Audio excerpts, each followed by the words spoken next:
राधे राधे दोस्तों, welcome back to my channel movies with Hindi. आज मैं फिर आप लोगों के लिए राइसिंग आना वर्सेस राइसिंग आना नहीं लाई हूँ यार, बहुत टाइम हो गया, वही चल रहा है। आई नो सब पक चुके हैं, इनफैक्ट मैं भी पक चुकी हूँ।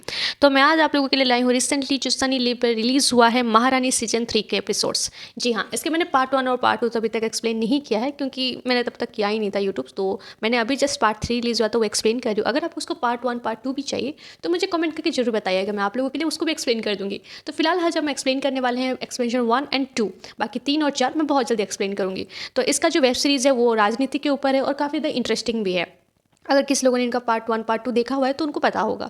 तो चलिए बिना कोई टाइम गवाए एक्सप्लेनेशन करना हम शुरू करते हैं। पर शुरू करने से पहले मैं आप सबसे पहले की तरह वही बात बताऊंगी, जो मेरे चैनल पर नए आए हैं प्लीज़ मेरे चैनल को लाइक और सब्सक्राइब करना मत भूलिएगा। तो चलिए एक्सप्लेनेशन करना शुरू करते हैं। शुरुआत में हमें पात्रा का एक जेल का सीन दिखाया जाता है जहाँ पे हम लोग मनोज के पापा जो डॉक्टर सेना होते हैं, जिनके बेटे को दुलारी यादव ने मारा था, वो आते हैं अपने जेल में रानी जी का हेल्थ चेकअप करने के लिए। जहाँ पे वहाँ जो इंस्पेक्टर होती हैं, जो लेडीज़ होती है, वो बहुत ज़्यादा ऐसे ना नुक्कड़ करती है। तो वहाँ पे रानी जी के जो वकील होते हैं, उनका नाम मिश्रा जी होता है, और वो आके वहाँ पे पुलिस वाले को थोड़ा सा ट्रीटली बोलते हैं कि आप ऐसा तो टाइम वेस्ट नहीं कर सकती है। तो वहाँ पे वो बोलते हैं मैं तो अपना काम ही कर रही हूँ। उसके बाद वो फिर अलाउ कर देती है और वो जाके रानी जी का चेकअप करते हैं। इस तरह का हरकत इसलिए कर रही थी क्योंकि वो नवीन कुमार जी से मिली हुई थी और वो नहीं चाहते थे कि रानी जी किसी तरह का कोई भी मदद पा सके। जब डॉक्टर रानी जी का चेकअप कर रहे होते हैं तो मिश्रा जी जो वकील होते हैं वो रानी जी को अपने बेल पेपर पे सिग्नेचर करने के लिए कहते हैं, पर रानी जी यहाँ पे स्ट्रिक्टली उनको मना कर देती हैं। हमें यहाँ पे मिश्रा जी की बातों से पता चलता है कि रानी जी को जेल में रहे हुए 3 साल हो चुका है और यहाँ पे जो उनके अपोजिट पार्टी जो है मिस्टर नवीन कुमार, जो 3 साल से बिहार में अपना राज्यत्व कर रहा है, बिहार का सीएम बन चुका है, बिल्कुल नहीं चाहता है कि यहाँ पे रानी जी जेल से बाहर आए। यहाँ पे कावेरी जी मिश्रा जी से बात करती है जहाँ पे उनको ये पता चलता है कि रानी जी के खिलाफ उनके पास कोई सबूत नहीं है और ना ही कोई चार्जशीट बनी है, जिसके वजह से ये केस को वो अपने ही बलबूते पर इतना दिन तक खींच रहा था कि रानी जी जो है वो जेल से बाहर ना निकल सके। बातें सुनने के बाद रानी जी यहाँ पे मिश्रा को ये कहती है कि मैट्रिक के एग्जाम आने वाले हैं और इन सब चक्करों में वो अपनी पढ़ाई को खारिज नहीं करना चाहती, मतलब अपनी पढ़ाई में कोई भी वो अपना टाइम वेस्ट नहीं करना चाहती है। वो अपनी पढ़ाई पे फुल फोकस करना चाहती है और ये सब चीज़ों में उनको इंटरेस्ट नहीं है अभी। जी यहाँ पे और एक लेडीज़ होती है जो मालती होती है, उनका बेल कराने के लिए उनके लॉयर को कहती है क्योंकि पुलिस वाले उनके जो लेडीज़ थी उनके ऊपर एक झूठा केस करके उनको अंदर डाल दिए थे, जिसके लिए वो उसके मदद के लिए अपने वकील को कहती हैं। सीन शिफ्ट होता है सीधा कीर्ति सिंह पे, जहाँ पे सपने में उसको उमा भारती दिखता है और वो उसको मारने की वजह पूछ रहा होता है। और उसी वक्त जब वो डर के उठ जाती है तो एज अ व्यूअर्स हमें पता चलता है कि ये सब चीज़ें वो सपनों में देख रही थी। सीन शिफ्ट होता है नेक्स्ट डे मॉर्निंग, जहाँ पे हम नवीन कुमार को देखते हैं भीमा भाई के जो घर है उनके बाहर खड़े होकर उनके बारे में वो स्पीच दे रहे होते हैं और उनके स्टेचू के पास खड़े होकर बहुत अच्छी अच्छी बातें कर रहे होते हैं उनके बारे में। यहाँ पे लोगों का दिल वो जीत सके उनके बारे में अच्छी बातें करके, लेकिन एक्चुअल में उन्होंने ही भीमा भारती को मरवाया है और इस सब के बीच में उनका ही मास्टरमाइंड है। माइक दुलारी यादव को देख पाते हैं, जो नवीन कुमार को देखने के बाद उनका चेहरे का एक्सप्रेशन थोड़ा सा चेंज हो जाता है और हमें यहाँ पे एज अ व्यूअर समझ में आता है कि इन दोनों के बीच में कोई खटपट तो चल ही रही है। हम वहाँ पे गौरी शंकर को देख पाते हैं जो नवीन कुमार से मिलकर उसको कोई फाइल पे सिग्नेचर करने के लिए रिक्वेस्ट करता है, पर यहाँ पे जो वो ऑनर होता है वो उसको इस बात को इग्नोर करके वहाँ से चले जाता है। वहाँ पे इस चीज़ को इग्नोर करके चला जाता है। इस चीज़ को देखते हुए गौरी शंकर को काफ़ी ज़्यादा बुरा लगता है और नवीन जाता है सीधा सिंह से जाके बात करता है। लेकिन एज अ व्यूअर्स हमें यहाँ पे ये पता चलता है कि कीर्ति सिंह को यहाँ पे रहने में कोई दिलचस्पी नहीं है, बट नवीन सिर्फ अपने मजबूरी में या फिर नवीन उसको ज़बरदस्ती अपने पास रख रहा है ताकि वो इस सब चीज़ों के बीच में दिल जो पब्लिक है उसका दिल वो जीत सके। कीर्ति सिंह को यहाँ पे रहने में कोई दिलचस्पी नहीं है क्योंकि वो जब भी यहाँ पे रात को रह रही है या फिर सो रही है उनको बहुत अजीब अजीब सपने आ रहे हैं और वो यहाँ पे रहने के लिए मना करती है।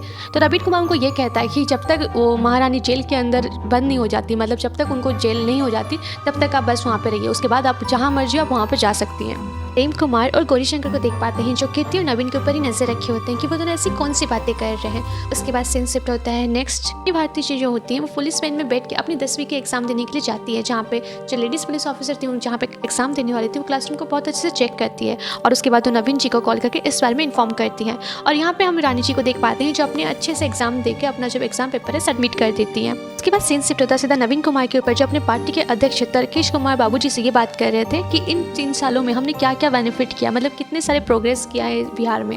और यहाँ पे उनको ये भी पता चलता है कि उन्होंने रिसेंटली दारू का जो फैक्ट्री होता है वो सब बंद करवाया, जिसके वजह से जनता में आज उनकी बहुत ही वाहवाही होती है। दोनों ऐसी बातें कर ही रहे होते हैं। वहाँ पे तर्केश बाबू जो होते हैं वो दुलारी यादव का कुछ करने के लिए कहते हैं क्योंकि उनके पास शिल्पा जी का जो रेप केस है वो चल रहा था, जिसकी वजह से उनका पार्टी का जो नाम भी था वो धीरे धीरे खराब हो रहा था। डॉक्टर राजीव को देख पा रहे होते हैं जो बिहार के हाई कोर्ट पे उनके बेटे के जो केस हो रहा था वहीं पर वो उपस्थित होते हैं। वो दुलारी के ऊपर एक स्पेशल टीम का स्टेटमेंट के लिए अप्लाई करते हैं ताकि उनको जल्द से जल्द कुछ अच्छी खबर मिल सके और वो जो मुस्लिम है उसको अच्छे से सजा दिला सके। न्यूज़ के द्वारा नवीन कुमार जी को पता चलता है कि दुलारी के ऊपर सीबीआई का चर्च चलने वाला है तो वो काफ़ी ज़्यादा घबरा जाता है। लेकिन यहाँ पे ये कहता है कि जो होना है होने दो, क्योंकि दुलारी यादव का हमें कोई बेनिफिट तो है नहीं वैसे भी। सीन शिफ्ट होता है सीधा प्रेम कुमार और गौरी शंकर के ऊपर, जहाँ पे वो लोग रात में बैठ के दारू पार्टी कर रहे होते हैं और जहाँ पे उन दोनों को बातों ही बातों में ये पता चलता है कि नवीन जो थे उन दोनों के साथ गेम खेल गए हैं। पे इन दोनों को कैबिनेट में कोई भी जगह नहीं मिली है। तो जानने के बाद ये दोनों काफ़ी ज़्यादा नवीन के ऊपर गुस्सा होते हैं और उसके बाद सीन शिफ्ट होता है सीधा हम बिहार का एक जगह देख पाते हैं जहाँ पे दारू तो बैन हो रखा है, बट दारू यहाँ पे हद से ज़्यादा लोग पीने लग गए हैं।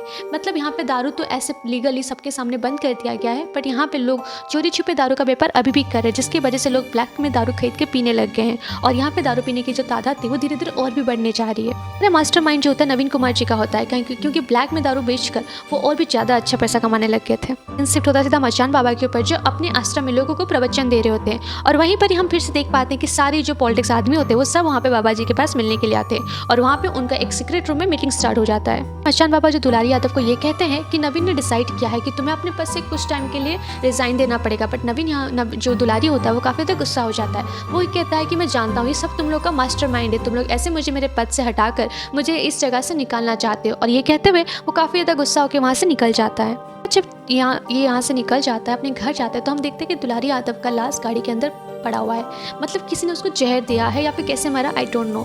उसके बाद हम यहाँ पे नवीन कुमार को देख पाते हैं जो जेल में लोगों को कपड़े बांट रहा था, क्योंकि कुछ वो जो वहाँ के जो मुस्लिम थे उन लोगों को छोड़ चुका था उनके अच्छे काम को देखते हुए। और वहाँ पे वो महारानी जी से भी मिलता है। जब महारानी खाना किचन में बना रही होती है तो वहाँ पे वो इनको बोलता है कि तुम मैट्रिक में अच्छा पास हुई हो, मुझे बहुत अच्छा लगा तुम्हारे बारे में जान के, तुम आगे की और पढ़ाई करो क्योंकि अभी बहुत टाइम तुम्हें जेल में रहना है। बिन वहाँ से निकल रहा होता है तो उसको कॉल आता है कि दुलारी यादव को हार्ट अटैक की वजह से मौत हो चुकी है। और यही सुन के यहाँ पे हम रानी को देख पाते हैं जो आके ये कहती हैं नवीन जी से कि जब मैं चौथी पास थी तो मैं आपकी नाक में दम कर चुकी थी, अभी अगर मैं ग्रेजुएशन पास करी तो सोचिए आपकी हालत क्या होगी। और ये कहते हुए ये भी रिवील करती है कि दुलारी यादव की मौत हार्ट अटैक से नहीं हुई है, जिसको सुनने के बाद नवीन शॉक में चले जाते हैं। इनको दिखाते हुए यहाँ पे एपिसोड 1 खत्म होता है। एपिसोड 2 की शुरुआत में हम लोग देख पाते हैं, तो 2 की शुरुआत में हम नवीन बाबू और तर्केश्वर बाबू को देख पाते हैं जो अपने ऑफिस में एक दूसरे से बातें कर रहे होते हैं। उन लोगों को ये लगता है कि तर्केश्वर को किसी ने मरवाया है, क्योंकि ऐसा उसकी मौत होना कोई आम बात नहीं है। और यहाँ पे नवीन को अपने पार्टी के हर एक मेंबर पे डाउट होने लगता है, जिसकी वजह से वो हर एक मेंबर का जो कॉल रिकॉर्ड्स होते हैं सब सीक्रेटली निकाल के सुनने लगता है, जहाँ पे उसको ये रिवील होता है कि कोई भी यहाँ पे कोई भी चीज़ें क्लियर नहीं हुई होती है, क्योंकि यहाँ पे हर एक नेता एक दूसरे के ऊपर ब्लेम कर रहा होता है।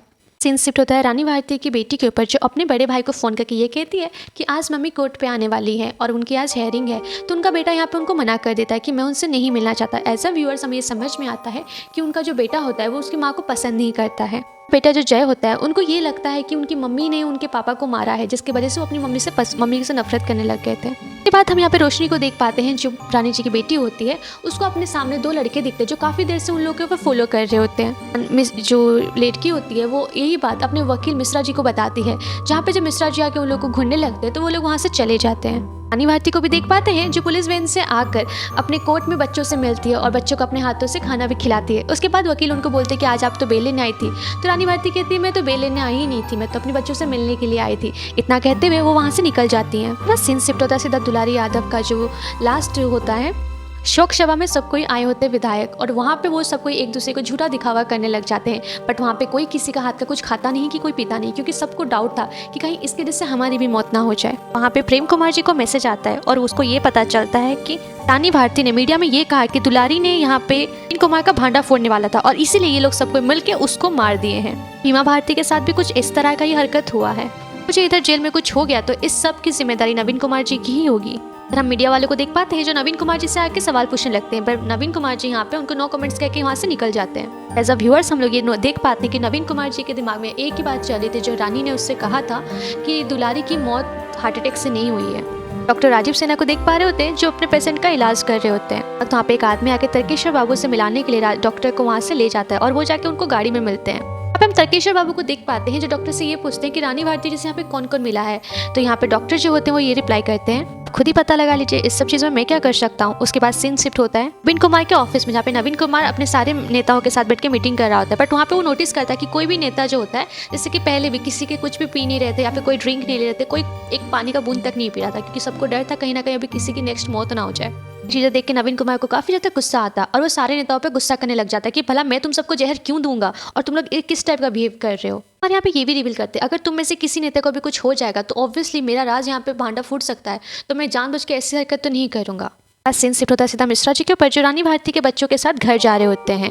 और उसी वक्त इरशाद मिर्जा उसके बच्चों के घर पे बैठा रहता है और यहाँ पे मिश्रा जी से बात करने लग जाता है। फिर जो वकील थे वो उन बच्चों को रूम के अंदर जाने के लिए कहते हैं और ये जो मिश्रा था वो वहाँ पे वकील को धमकी देने लगता है कि रानी भारती को कहो लिमिट में रहे, वरना यहाँ पे हम क्या कर सकते हैं उसको कोई आइडिया भी नहीं है। सीन शिफ्ट होता है सीधा जेल में, जहाँ पे हम जेल में रानी भारती को कावेरी से बात करते हुए देख पाते हैं। जहाँ पे रानी भारती ये कहती है कि आज मेरा बेटा मुझसे मिलने के लिए नहीं आया था, जो उनको बुरा लग रहा था। और उनको ये भी पता है कि उनके बेटे के दिल में उनके लिए कहीं ना कहीं जहर भर चुका है। उनको ये लगता है कि उनके पापा की जो मौत हुई थी वो उनकी मम्मी ने ही किया था, जिसकी वजह से रानी भारती बहुत ज़्यादा अपसेट रहती हैं। गौरी शंकर जी को देख पाते हैं जो बेटा जी से मिलने के लिए जाते हैं, पर वहाँ पे बेटा जी के ऑफिस में बाहर बैठे हुए बहुत टाइम के बाद भी वहाँ का अंदर का आदमी आके ये कहता है कि बेटा जी मीटिंग में है और वो आपसे मिल नहीं सकते। जब गौरी शंकर खिड़की से झांक के देखते हैं तो बेटा जी अपने नाखून काट रहे होते हैं, जिसको देख के गौरी शंकर जी को काफी ज्यादा गुस्सा आने लग जाता है। गुस्सा आता है कि गौरी शंकर सीधा जाके कुंवर सिंह जी के पास मिलता है। पॉलिटिक्स का नेता बन चुका था, मतलब पॉलिटिक्स में जो गुंडागर्दी करते हैं उसमें सबसे बड़ा बन चुका था। वो सबको मारने की धमकी देने के लिए, वो सुपारी देने के लिए जाता है। और यहाँ पे वो ये सब इसलिए कर रहा था क्योंकि उसको ऑलरेडी अपनी पार्टी से बहुत बेइज्जती मिला था और अपने वो बेइज्जती का बदला लेना चाहता था।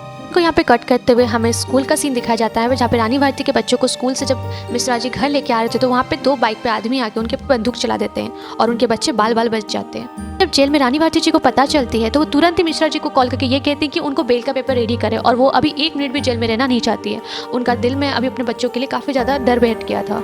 इनको दिखाते हैं वहाँ पे एपिसोड 2 खत्म हो जाता है। महारानी का सीजन 3 का जो एक्सप्लेनेशन है उसके बाकी पार्ट्स में और बहुत जल्दी लेके आऊँगी। अगर आपको मेरा एक्सप्लेनेशन अच्छा लग रहा है तो मेरे चैनल को लाइक और सब्सक्राइब करना मत भूलिएगा। मेरे साथ ऐसे आगे बने रहिए। तब तक के लिए राधे राधे।